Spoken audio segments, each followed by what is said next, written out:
And so I'm looking at the altitude, and I'm basically yelling at the pilots to pull power because I see that we're basically dropping below the flight deck.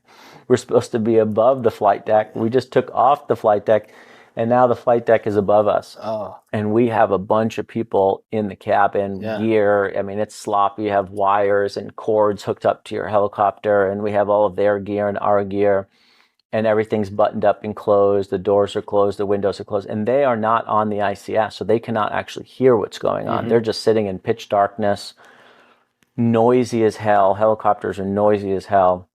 You have the main transmission right above you, and it's just like squealing.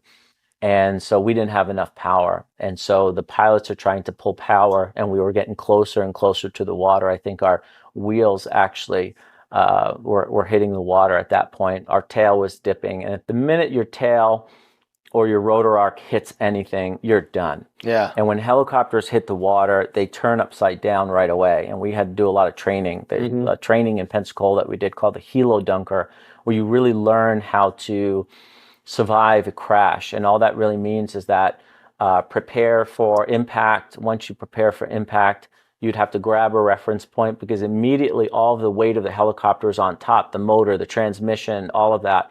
So it's naturally going to float, it's going to sink upside down. And so, your reference is gone, right? Where's the front door? Where's the front? Where's the back? It's pitch black. And so I was getting ready to basically go down. And now we're going to have to essentially fight each other to get out these two exits, which we have a small window on the left and we have a door on the right, but you're not really able to open up the door once it hits the water. So you're going to have to pop out that window. There's like an emergency hatch release.